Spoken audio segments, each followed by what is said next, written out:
Single dad Janitor played piano with a blind girl. Unaware her CEO mom was standing beyond the door, the Janitor S-cart rattled down the empty hallway of Meridian Towers, its wheels echoing against the polished marble floors.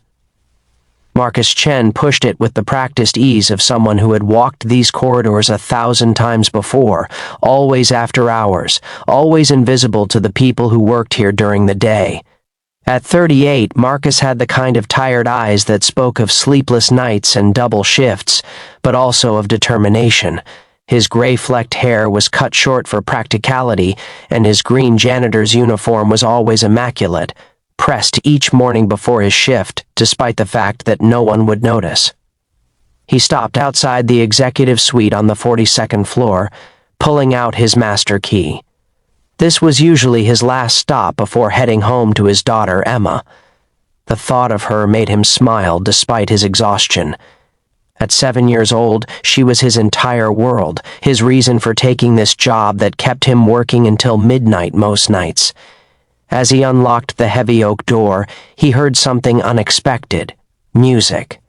Not the tinny sound of a radio or computer speakers, but real music. Someone playing the grand piano that sat in the corner of the suite's reception area. Marcus pushed the door open slowly. The reception area was dimly lit, but he could make out a small figure sitting at the piano bench, hands moving across the keys with surprising confidence.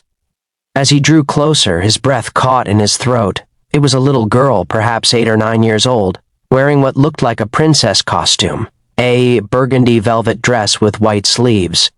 But what stopped Marcus in his tracks was the white blindfold wrapped around her eyes. "Hello?" he called softly, not wanting to startle her. The music stopped abruptly. The girl's hands froze above the keys. "I'm sorry," she said quickly, her voice small and uncertain. "I didn't mean to, I was just—" Hey, it's okay," Marcus said gently, setting down his cleaning supplies and approaching the piano.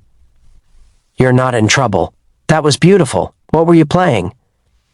The girl's shoulders relaxed slightly. "It's called Clair de Lune. My piano teacher assigned it to me.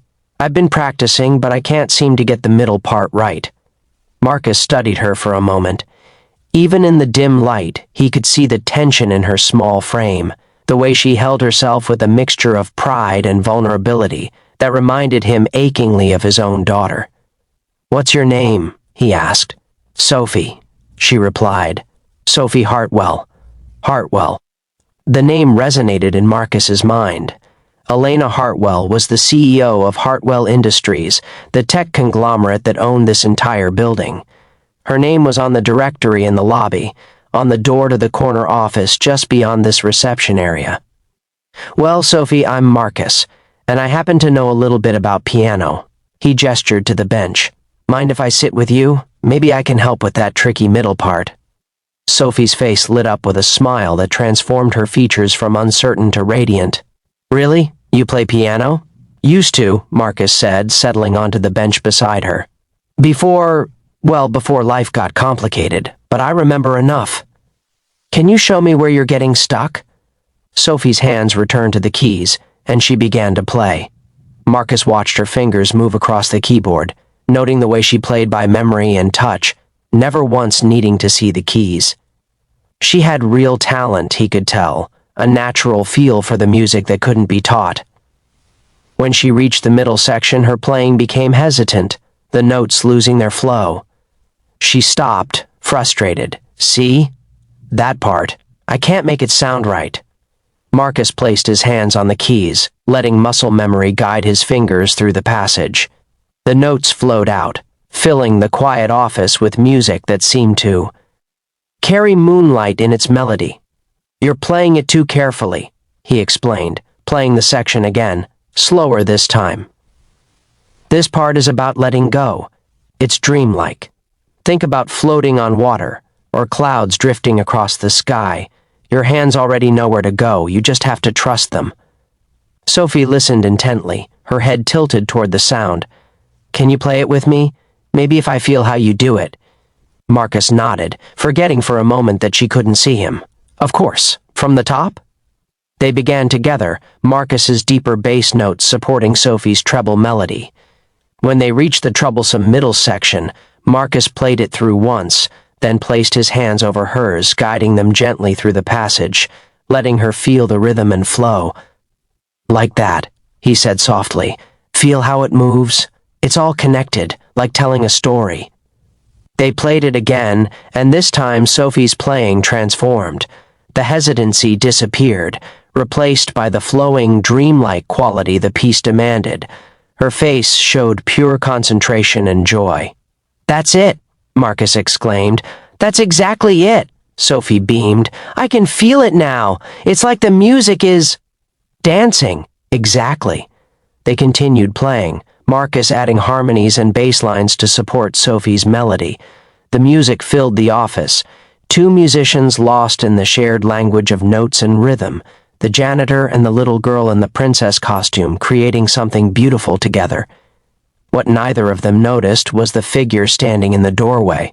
Elena Hartwell had heard the music from the elevator. At first, she'd thought perhaps someone had left a recording playing, but as she'd drawn closer, she'd realized it was live piano, and one of the players was unmistakably her daughter. She'd been working late in her private office at the opposite end of the floor, lost in quarterly reports and merger documents, when she'd realized Sophie had wandered off. Panic had seized her. For a moment before she'd heard the music. Now she stood frozen in the doorway, her hand covering her mouth, watching a scene that made her heart ache with a complex mixture of emotions she couldn't quite name. There was her daughter, her brilliant, brave, sometimes lonely daughter who navigated the world without sight, but never without courage, sitting at the piano with a man in a janitor's uniform. They were playing together, Sophie's face showing a joy and ease that Elena rarely saw at home. Elena recognized the man vaguely. She'd seen him before, late at night when she worked late, pushing his cleaning cart through the hallways. She'd never really looked at him, never seen him as more than part of the building's infrastructure. But watching him now, seeing the gentle way he guided Sophie's hands, hearing the patience and encouragement in his voice, she saw something entirely different. She saw a teacher, a musician, a kind soul who was giving her daughter something precious. The piece came to an end, the final notes fading into silence. "That was perfect," Marcus said. "You've got this, Sophie. Your teacher is going to be so impressed." "Will you play something for me?" Sophie asked. "Something you love?" Marcus hesitated. "I haven't really played in years, not since my wife." He trailed off, and Elena saw a shadow of grief cross his face. "Please?" Sophie pressed. "I want to hear you play for real, not just teaching music." After a moment, Marcus's hands settled on the keys. He began to play, and Elena recognized the piece immediately, Chopin's Nocturne in E-flat major. It was one of her own favorites, a piece she'd learned in college before her business degree, and then her MBA had pushed music to the margins of her life. Marcus played it with a skill that surprised Elena. This wasn't someone who dabbled in piano as a hobby. This was a trained musician, someone with real talent and depth. The music was tinged with melancholy, but also with warmth, with memory, with love for something lost. Sophie listened with absolute stillness, absorbing every note. When he finished, she said softly, "That was sad, but also beautiful. Like remembering something happy that's gone. That's exactly what it is," Marcus said, his voice rough with emotion. "I used to play that for my wife. She loved Chopin. What happened to her?" Sophie asked with the innocent directness of a child. "She got sick," Marcus said simply. "Cancer. It was 3 years ago." "I'm sorry," Sophie said. "That must be very hard." "It is," Marcus admitted, "but I have my daughter Emma. She's 7, just a bit younger than you. She keeps me going." Elena felt tears prickling her eyes. She thought about her own situation. A single mother, Sophie's father having left when the diagnosis of her daughter's progressive vision loss had proven too much for him to handle. She'd thrown herself into work, building her company, providing for Sophie's future, making sure she had the best doctors, the best schools, the best of everything. But when was the last time she'd simply sat with Sophie like this, making music, sharing something beautiful? "You have a daughter?" Sophie was saying. "Does she play piano?" Marcus laughed. "She's learning. We have an old keyboard at home, nothing like this beautiful instrument.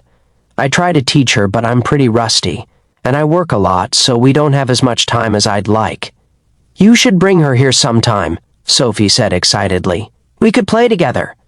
"I don't think that's—" Marcus began. "Why not?" Sophie insisted.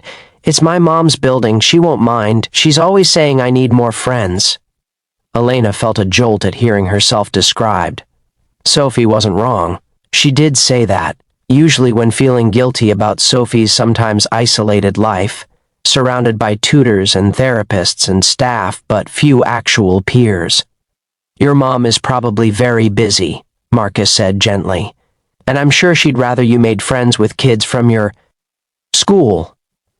"But you're my friend," Sophie said matter-of-factly, "and you're a really good teacher. You help me understand the music in a way my regular teacher doesn't. She just tells me to play it faster or slower, but you made me feel what it's supposed to be."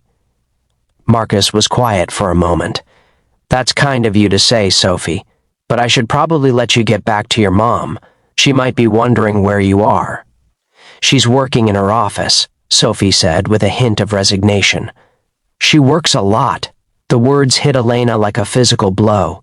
She heard the acceptance in Sophie's voice, but also the loneliness. Before she could stop herself, Elena stepped into the room. "Not as much as I should be," she said softly. Both Marcus and Sophie startled. Marcus stood immediately, professional alarm crossing his features. "Miss Hartwell, I'm so sorry. I found Sophie here and we were just playing Debussy," Elena finished, walking toward them. "And Chopin. I heard.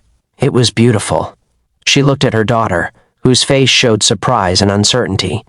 "Sophie, honey, I had no idea you'd been practicing Clair de Lune. When did you start learning it?" "3 weeks ago," Sophie said. "I wanted to surprise you." Elena's heart clenched. 3 weeks and she hadn't even noticed her daughter working on a new piece. She turned to Marcus, really looking at him for the first time. She saw the exhaustion in his face, but also the kindness, the intelligence, the gentle strength that had drawn her daughter to trust him. "Mr. Chen." "Marcus Chen," he supplied, still standing rigidly, clearly expecting to be reprimanded or worse. "Mr. Chen, I heard what you did for my daughter just now. The way you taught her, the patience you showed." Elena's voice wavered slightly. "That was a gift. Thank you." Marcus's surprise was evident. It was nothing, really. She's very talented. She just needed to feel the music," Elena finished. "Yes, I heard that. You're absolutely right." She paused, an idea forming. "Mr. Chen, you mentioned you have a daughter?" "Yes, ma'am. Emma. She's 7. "And you teach her piano on an old keyboard when you can find the time between shifts?" Marcus nodded warily, not sure where this was going. Elena made a decision, one that felt both impulsive and absolutely right. "Mr. Chen, how would you like a different job?" "I'm sorry? You're clearly a trained musician. I'm guessing you have a degree in music, probably performance or education." Marcus looked stunned. Yes, Juilliard actually, a lifetime ago. But I couldn't make a career of it, especially after my wife got sick, and then after she passed, I needed steady work with insurance for Emma, and I'd like to offer you a position as Sophie's music teacher, Elena said. "Private lessons, 3 times a week to start. We can work around your schedule with your daughter. The pay would be substantially more than what you're making now, and the benefits include health care." Marcus stared at her, speechless. Sophie, however, let out a delighted laugh. "Really, Mom? Marcus can be my teacher? If he wants the job," Elena said, watching Marcus's face. Miss Hartwell, I don't know what to say. That's incredibly generous, but nothing," Elena said firmly. "Sophie is right. You have a gift for teaching, and she responds to you. More than that." She paused, vulnerability showing through her CEO facade. "I heard what she said about me working too much. She's right about that too. Maybe having you here a few times a week, I'll have a reason to actually stop working and listen to my daughter play. Perhaps you could teach us both. I used to play, before I forgot how to make time for things like music. Marcus looked between Elena and Sophie, emotions playing across his face. Disbelief, hope, and something like relief. And your daughter, Sophie piped up. Emma can come too, right? We can have lessons together. Elena smiled, feeling lighter than she had in months. Absolutely. The more the merrier. Marcus's voice was rough with emotion. I don't know how to thank you. Thank me by teaching my daughter to love music the way you clearly do, Elena said, and by reminding me that there's more to life than quarterly earnings and merger deals. She looked at Sophie, seeing her daughter's joy, and felt something shift in her chest. She'd been so focused on building a secure future for Sophie that she'd forgotten about building a happy present. So? She asked Marcus. Do we have a deal? Marcus looked down at Sophie, who was practically bouncing with excitement on the piano bench, then back at Elena.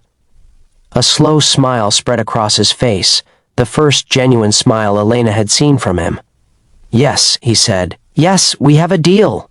Sophie squealed with delight and immediately launched into the opening bars of Claire de Lune, this time playing it with confidence and joy.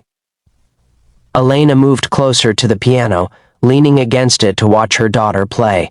She caught Marcus's eye and saw understanding there, two single parents doing their best, finding an unexpected moment of grace. Play it again, Elena said softly when Sophie finished. From the beginning. And Marcus? Show me that trick you taught her, that thing about letting go and trusting your hands. As the music began again, filling the corner office with beauty and hope, Elena realized that sometimes the most important things come when you least expect them, from people you might never have noticed if you hadn't finally stopped to listen. The janitor, the CEO, and the blind girl in the princess costume made an unlikely trio, but as their hands moved across the keys together, learning and teaching and rediscovering joy, they created something that had nothing to do with job titles or circumstances, and everything to do with the simple, profound gift of human connection. Outside the office door, the city lights twinkled like stars, and the night felt full of possibility. 3 months later, Marcus Chen walked into the building through the front door for the first time, carrying his music books and whistling. Emma skipped beside him, excited for her lesson with Sophie. In the corner office on the 42nd floor, Elena Hartwell closed her laptop early and stood to greet them, ready to learn to play again.